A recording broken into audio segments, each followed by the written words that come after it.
Hello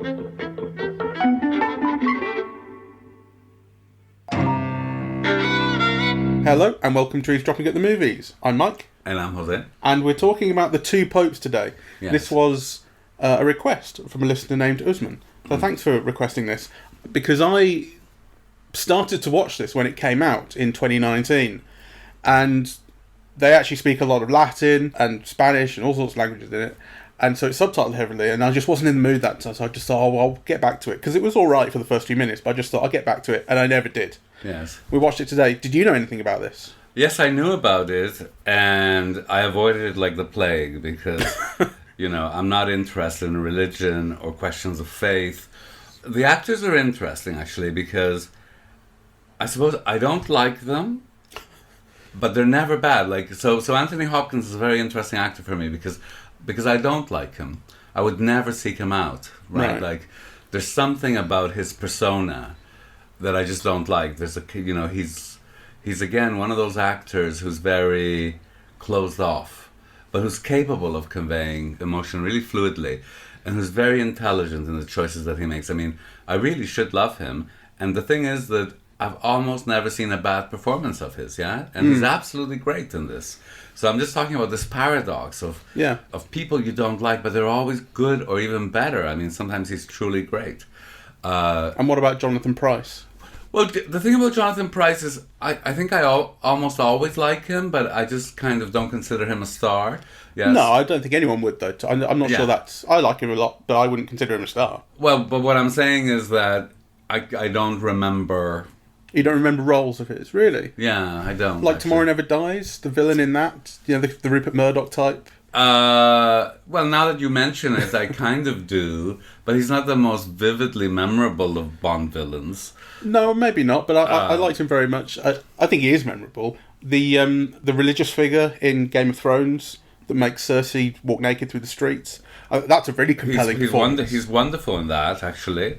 Now that you mention it, but I suppose that's what I'm saying. Like, he's not memorable enough for me to have seeked. I wouldn't say, "Oh, Jonathan Pryce in this. I must see it." Right. Sure. And the thing is, I do. He's wonderful in this, as indeed he is in Game of Thrones, and I'm sure many other things. But it's just, I suppose what I'm saying is neither the subject matter nor the fact that it's about popes, nor the cast was something that would have drawn me. Sure. Actually, what would have drawn me had I been more clear about it is Medeiros, the director, because I do love City of God. But actually, again, I had almost a false memory of him because I was mixing him up with Walter Salles and so on. So I thought he had this great filmography of films I love, and really, it's just City of God, which was co-directed. Was it? Yes. I can't off the top of my head think of who the co-director was, but actually there's a debate around that because everyone attributes authorship only to Medeiros, and it was co-directed by this woman. So it's seen as kind of an erasure of... Katja Lund. And actually it's interesting to think about the film because I ended up loving it, actually. I ended up liking it a lot more than I thought I would. Wait, City of God or this? This. The Two Popes. The Two Popes, right. Yeah. But the direction is not what I liked. No. About I mean, I agree with that. Although there are elements of the direction that I think are good, and it's not always about... I think when we talk about direction, we sometimes think of it very much in terms of camera placement and shot selection. No, I'm not thinking about it only in that. Okay. Because what I liked was the direction of tone, actually. And I think it's brilliantly cast in that not only do Jonathan Pryce is identical to Pope Francis. And Anthony Hopkins he shares a likeness with Ratzinger. It's not quite as much, but the sunken eyes and the kind of roundness of the face is there. So the casting is sort of visually, it's kind of bang on. And the two actors, their chemistry is great, and they are able to, as a kind of two-hander and as a double act almost, they do the comedy well together and they do the drama well together. And the film, as you discovered, is based on a play. Yes. So it's Anthony McCartan who wrote the play, which was 2014. Hold on, it was very recent. 2017, the play, and actually he screenwrote The Theory of Everything, which was the Stephen Hawking biopic, Darkest Hour, which was Churchill, Bohemian Rhapsody, which was the Queen biopic, Yes. now this, and his next film that he's screenwriting is Whitney Houston biopic. So he's clearly sort of made a name in Biopic area. yeah, he's a biopic guy, and you can see that kind of how that kind of runs through his films. So the basis of this is that Benedict is going to resign. It's interesting that the film starts off with his election as Pope, and it's filmed and edited like an action scene almost. You know, like it's so quick, and you're going from shot to shot to shot as all these cardinals are voting. And what I didn't know is that Francis came second in that vote, and Benedict is ambitious, and everyone talks about him as such, and everyone talks about Francis as humble. And you know, the one cardinal says, "Well, you're the perfect choice for Pope because the one person who should be leader is the one person who doesn't want to be," and all that. So it's a very, very simple setup at that point. And there were these shots of Hopkins looking over at Francis, or Bergoglio, as his name was before he took his papal name. You know, with this kind of, "You're the one I have to eliminate," and so on. The setup is very simple. And as the film goes on, you get to this point where Bergoglio wants to resign, and he flies to the Vatican and spends these few days with Benedict talking it over. And Benedict reveals to Bergoglio that he wants to resign. And so this thing kind of emerges of these complexities in the characters emerged, and particularly Bergoglio's past in Argentina. Because I thought it was interesting that that's interrogated, and it's all about his fear that there's at least a perception, and he fears it kind of really happened, that he Didn't do as much as he could have. yeah, well, I would say, I think what he really fears is that he collaborated with the Argentinian junta That's right. of 1976, and he certainly didn't do enough, he feels, to help the other Jesuits, which he was the head of.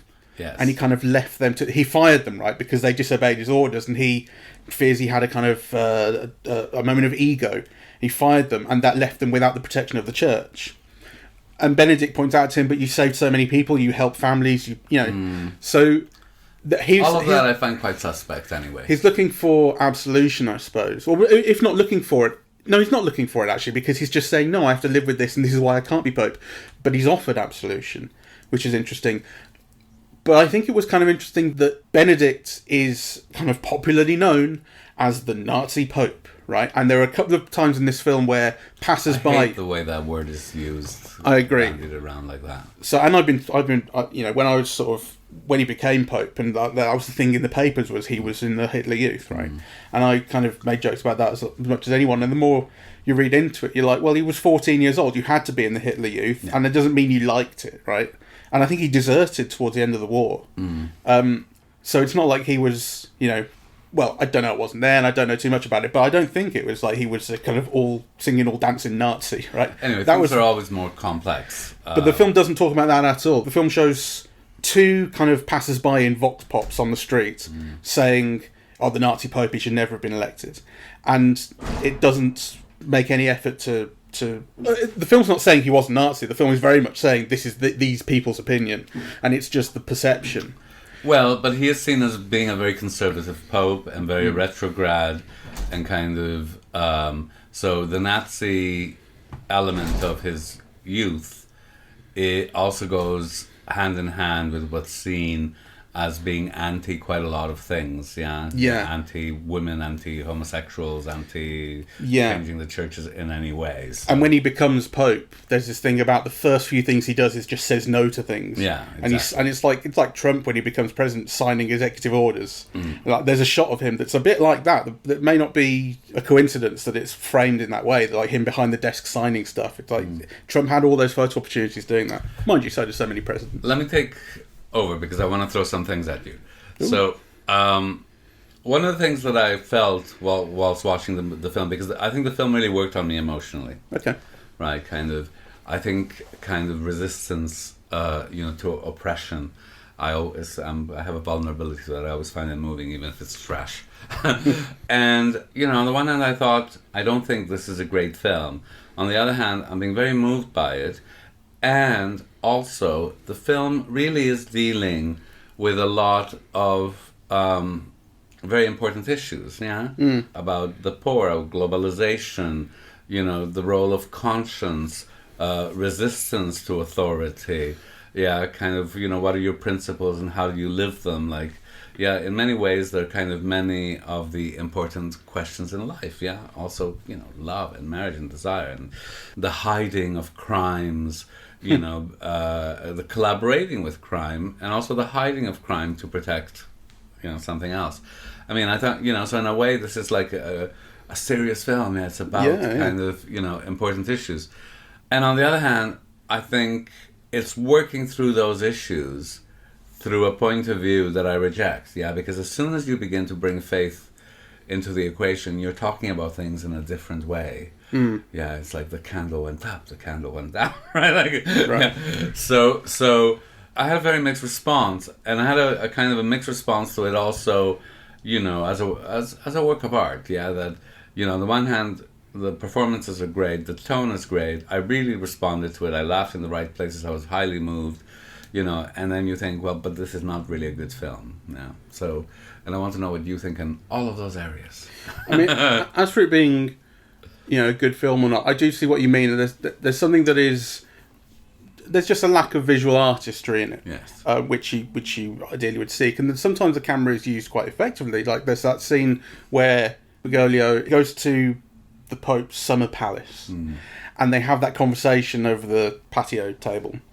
And it gets very close in on their faces as it gets more intense. And it's quite a simple technique, but it's very, very effective. You really start to feel the intensity of this conversation. There are times when things like that really work, and that does feel cinematic. But overall, there's something lacking about it. And it's a film that completely foregrounds the script and the performances. Yes. And so in some sense, it really betrays its origins on stage. It doesn't look like it betrays them, but it might betray them. Yeah, well, it feels in that wordy way, the film's based on plays, that they tend to have that.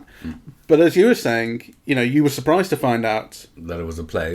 Because it goes into these extended flashbacks in Argentina in the 70s and 80s. Incorporating documentary footage. Yeah, and also editing, you're manipulating filmed footage to look like it comes from the time, and look like it's been shot on video and stuff. That works really, really well. And it's very kind of, very effective. So, as an adaptation from the stage to screen, it's very successful. Yes. But it does lack a certain artistry. As audiovisual storytelling, it's not. Yeah, so, it has effective moments. I mean, this guy has been a director for 30 years. It would be outrageous if, it didn't have some effective moments, right? I like to play the racks on focus, where, kind of the foreground is out of focus and attention is being paid to the listener in the background. Yeah. Little things like that are good. The shots where Bergoglio first sees the Vatican, it's a wide angle and it's from down low, and you see the ceilings and this great grandeur, and you kind of implicitly know that this is not what Francis stands for, right? Yes. He was all about getting rid of that. But on the other hand, I was watching some of those shots and thinking, oh my God, here it is, like these huge, super wide angles. How boring, right? Like, and banal. Like, you think of other ways that it could have been more expressive. I think all of the scenes in the Sistine Chapel, which do betray its theatrical origins. There's a lot of the film takes place in the Sistine Chapel. I mean, I think all of that could have been filmed better. I also thought a lot of the images were cliched, right? So the scene where, he's kind of wondering what's happened to him, and he goes to the mountains, and the mountains are all in fog, right? I thought, so banal, right? So, yeah. Yeah, I'm searching for my faith. I've been watching Hu Xiaoshen films, and I've been watching his early ones, which are really banal romantic comedies, comedy musicals. One of them is called Cute Girl, or, The Green Green Grass of Home, things like that. And yet, in these cutesy, popular musicals, there's just such a gobsmacking knowledge and deployment of film form, right? Everything always looks interesting, and expressive, and, he plays with, long takes and cutting, and so there's nothing like that in this film. Yeah. So no, for the most part. Although I don't want to say it's completely amateur. It is Fernando Mireles, but it's not up to a standard that would make it into a great film. No, sure. There were a couple of cuts that I thought they really struck me, which are cuts that are not unlike the kind of thing you see, something that you tend to see in Aaron Sorkin type walk and talk shows. Walk and talk shows. Right. So I'm not talking about walk and talk shots here, but it's this kind of thing where a conversation will start and then you'll cut to now they're walking down a corridor, having been in an office, and the conversation's carrying on, right? There are cuts like that in here, but they don't work in quite the same way, because in those, it's like, yeah, we're moving the story forward, and it's just it's a convention. It's something they invented, really. But in here, it's a conversation or, a scene will continue, but in a cut, the characters will move from one area of the room to another, and it makes no logical sense, right? It's like they should be cutting to 5 minutes in the future, but it's not. Like, it's the next line of dialogue. It's very weird how that works. There was one in the Sistine Chapel, I remember, which was the two of them are stood up, and just like in the middle of a line of dialogue that I think Ratzinger's saying, the cut is to them sitting on that bench, and it doesn't make any sense. But I went with it completely because it just made sense. It felt like there was something deeper that was carrying me through in that scene, that it actually didn't matter that there was this huge shift in continuity, huge lack of continuity in that visually. It was very, very odd to me. I really liked it. It really struck me. I mean, this is what's interesting about this film. Yeah, because, so I suppose rationally I'm looking at it and thinking I was, not very good. And yet I was completely involved in it. Yeah. I got all the jokes. I was very moved. I mean, it's a political film. Yeah, it's a film with a point of view, particularly on the South or less rich countries or less developed countries. The global South. Yeah. It's very aware of politics, both, at a local level and at a global level, and it has a point of view on them. The use of music is fantastic. And again, from a particular background, you hear the Bella Ciao song, which was the song of the Italian resistance, and also like Mercedes Sosa, Latin American protest songs, and tango, of course. It's got a great soundtrack. It looks very good. Yeah, I think in terms of, it's a very appealing looking film. And I think the two central performances are fantastic. So, this is a film that has a lot to love, really. So. Was that the end of the thing? I thought there was going to be a but. No. Well, the but I've already stated. Yeah. Yeah, that you would think it would add up to something greater. That's where I thought you were going with that sentence. Yeah. The question is kind of what is missing, and because I agree with you, there is an awful lot to like, and I like it. Reminds me of Steve Jobs, directed by Danny Boyle. Have you seen it? No. It's really good, and it's Aaron Sorkin written, which is a biopic of Steve Jobs, but it has this kind of central theatrical device or kind of artificiality that sets up the whole thing, which is that you see 3 different product launches. There's the Mac, and then there's the iMac, and then there's the new Mac or the iPod or something, I can't remember. And all these same people keep coming back into Steve Jobs' life over it, right? So there's like the boss of the company, and he sees him 3 times. Steve Wozniak, who is his kind of co-creator of the Mac, and he keeps coming back. All these characters keep on coming back, and the stories get updated, and so this is like unrealistic, right? At one point, Steve Jobs, the character, even says, like, why is it that the most important points in my life, all these people keep coming back to fucking see me? This kind of central artificiality that just drives the whole thing, and it makes it very, very clear that this is not a real thing. This is a play, and the same thing's happening here. I don't really believe that this visit to the Sistine Chapel and this kind of this sharing of secrets and confessions and stuff happened, right? It's a device that allows all these things to be expressed and explored. But that's not important. It doesn't matter, to me at least, that it's a device. That's what I really like about it. I think that's one of the most appealing things about it. You go, actually, up to a point, this isn't trying to portray real life. This is using these people and their histories and their personas as a way to explore these ideas. Except, so when I was watching it, I was thinking, okay, visually, blah, and really what makes this film is the script and the performances.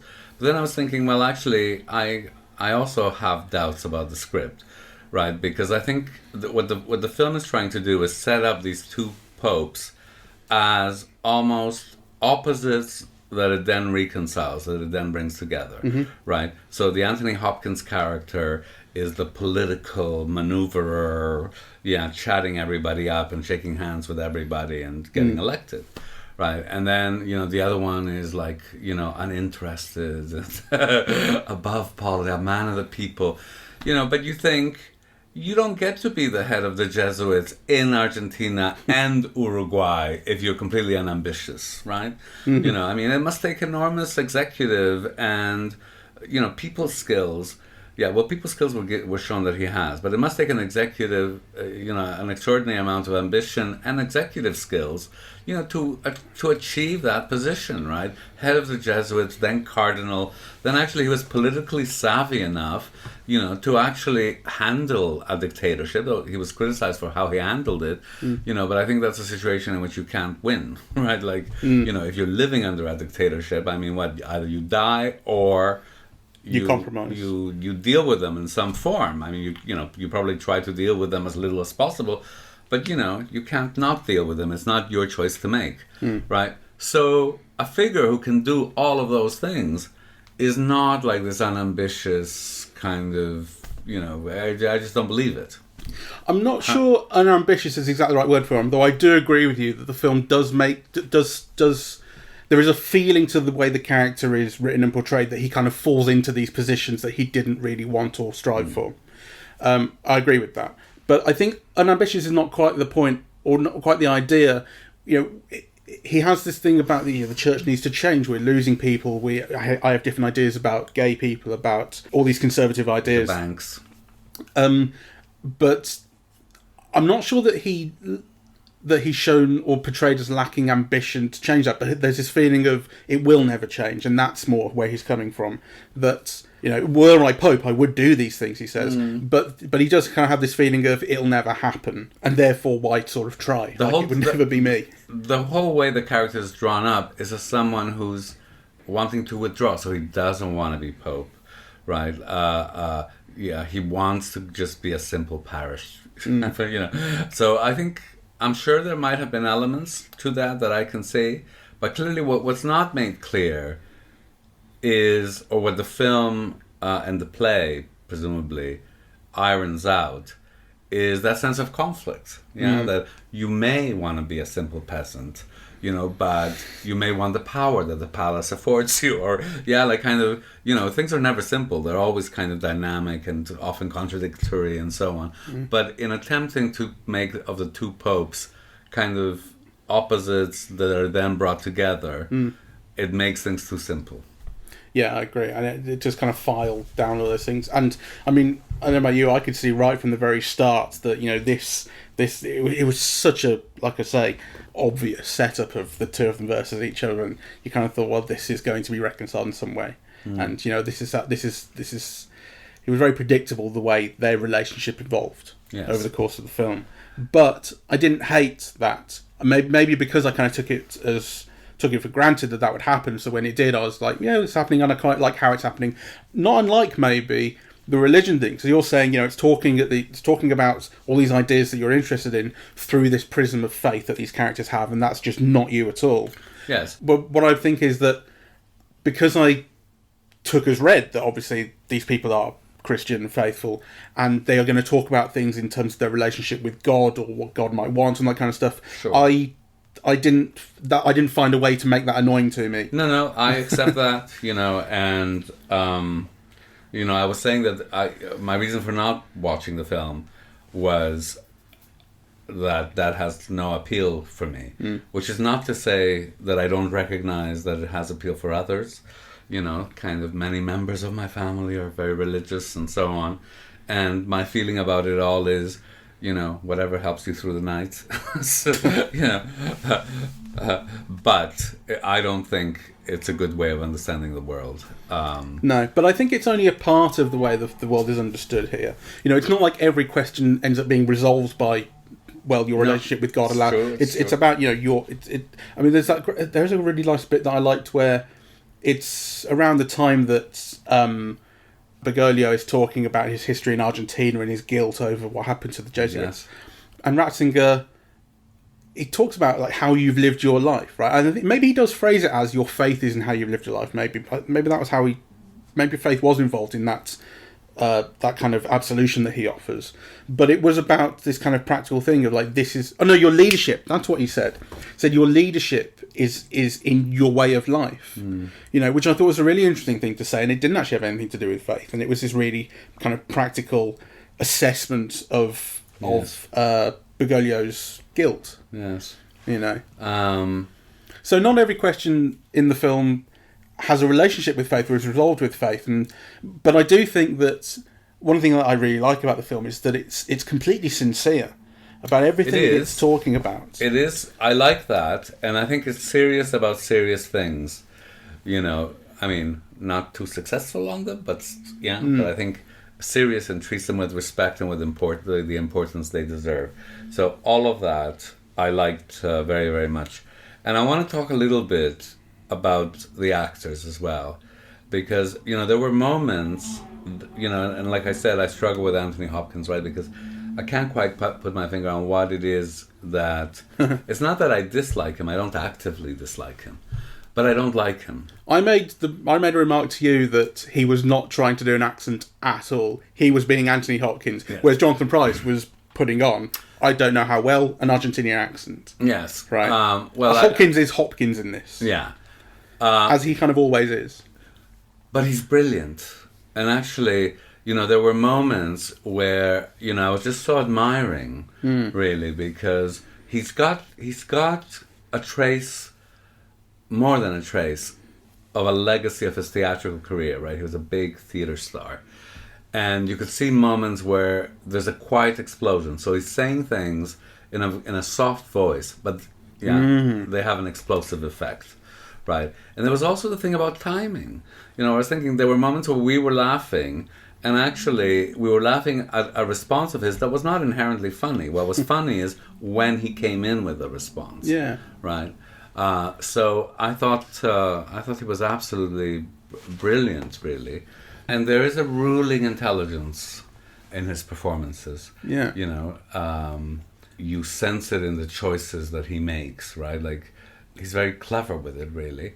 The minimalism of things like eye movements and so on. Yeah, it's really very impressive, I think. Yeah. There's a bit in this where he raises his eyebrow in one line of dialogue, and I thought, oh, I saw you do that. Something about the re-whip. I saw you. Do you know what I mean?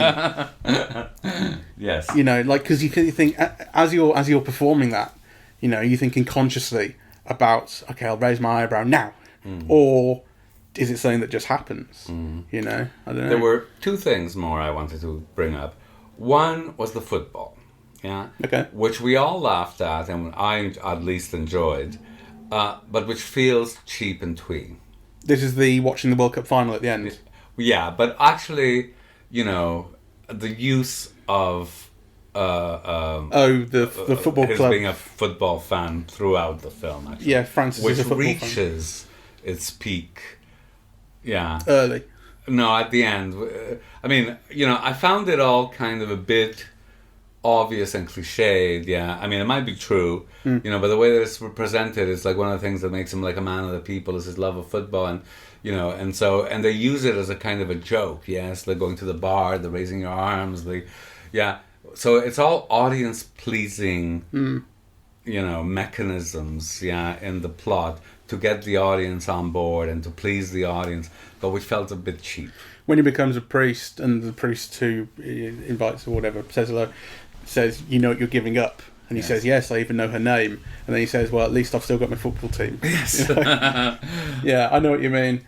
I mean, maybe that is kind of emblematic of the way that the film works, in that it ends up going for simplified ideas or solutions or things, or kind of things that are not easy to reconcile and ultimately please an audience. That, you know, it's a film that ultimately won't challenge you, right? I don't think. It's a film that invites you to think about these ideas of guilt and our histories and collaboration and fascism and globalization. It brings them all up. Yeah. But it doesn't explore any of them in any depth. No, that's kind of where I'm going. And although I do think, like I say, I think the sincerity is important, because when it got to the point where it was using what has to be real footage of deaths in Argentina in the 70s, I was thinking like there's a real, when you get to, when you're using any kind of historical characters or historical footage, there's a sense of responsibility, but certainly when it's of deaths and these kind of horrors, there's a real imperative to be responsible with that. And I think the film met that imperative in the way it didn't end up being very complex about it, but it was treating the topic with seriousness and solemnity. But let me posit something, because I think this might also be something against the film, right? Because, so on the one hand, it mentions all these things like globalization and, the power of banks and dictatorships and so on. But the two main problems in the film, are what the military dictatorship did in Argentina, and child abuse by priests, and one gets given a whole lot of space, and the other one is you don't even hear it. The sound goes off. Yeah, you fade out on Ratzinger's confession about not doing enough about this paedophile priest. Exactly, and I think that's a sign of collaboration itself. Because the military dictatorship in Argentina is in the past. The power of the church continues. So, by silencing one and putting all of the focus on the other, it's a bit of a coward's game. Yeah, I noticed that when it faded out on that. And the way it comes back with Bergoglio being outraged and Ratzinger seeking, absolution again, I guess. Forgiveness. You get like, it's one of the things where the power is in not hearing it, but no, actually the power would be in hearing it, and it is chickening out to not talk this out. Yeah. And, so all of the offenses of the church itself are whispered or silenced, right? So, the accent is on, what degree of collaboration did you do with the military dictatorship? Did you do it to save lives? Could you have done more? Was it collaboration? But actually, the church's own control over these actions, over this whole other scandal, which we see increasing examples of, throughout the last 30 years, and the church's inaction in that, the film chooses to follow the church's path and keep silent about it. And that is a real problem with the film, I think. Yeah, you do come out thinking that things, the church ended up needing reform at the end of this film, and that's what Francis offers. He offers reform and response to changing times, but it doesn't say the church has been responsible for horrible crimes, which it absolutely has. Yes. Yeah. So now let's bring it back, because to the ending thing. Whereas I want to say, to wrap up, in spite of all of that, I really liked it and recommend. Yeah, so do I. And actually, it's maybe not unlike The Trial of the Chicago 7, which is another fucking Sorkin, which we watched recently, where at the end we were like, well, it was a lot less painful than we thought. Yes.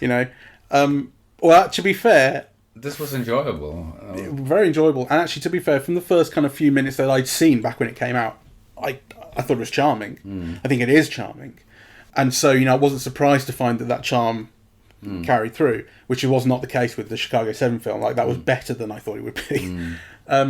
But I do think, I think charming is a word I would associate with this. It's charming. The characters are charming. The way they're played is charming. A lot of the dialogue is charming. Very funny. The characters share jokes. They get on. It's like it's a pleasant place to be in that respect. Yes, but like other films, they diminish in the mind the more you think about them. Yeah, that might be the case as well. All right. So, thank you very much for listening. We are eavesdropping at the movies, and we are on Apple Podcasts, Google Podcasts, Spotify, SoundCloud, and YouTube. On social media, we're on Facebook and Twitter, and the website is eavesdroppingatthemovies.com. Bye-bye. Bye-bye.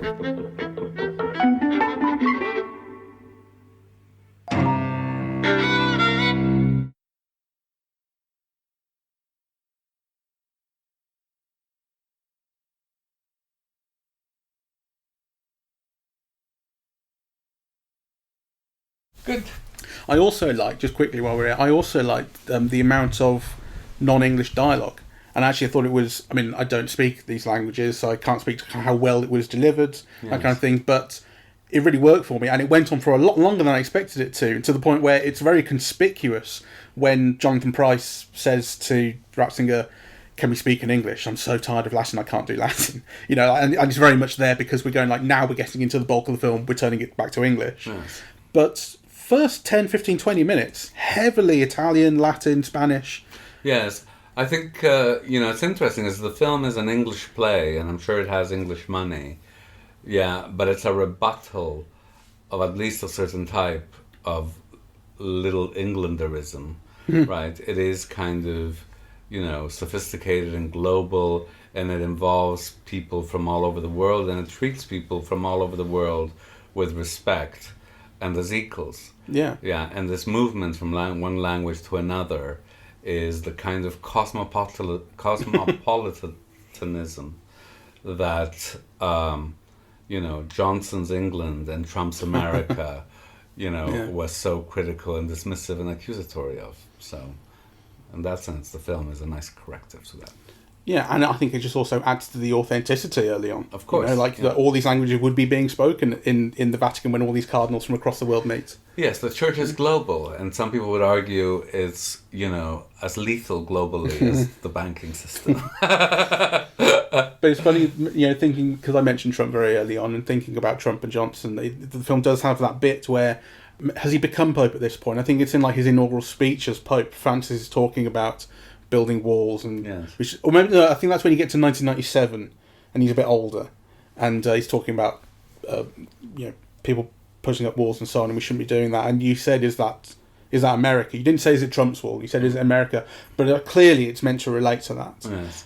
And in 2019 when it came out, that was very, very potent. Yeah, and I said to you, like, now that Trump has been out of office for a few months, even though the problems in a general sense are still very, very real, these problems of isolationism and racism, it's amazing how quickly, at least for me, that's lost its potency as an image.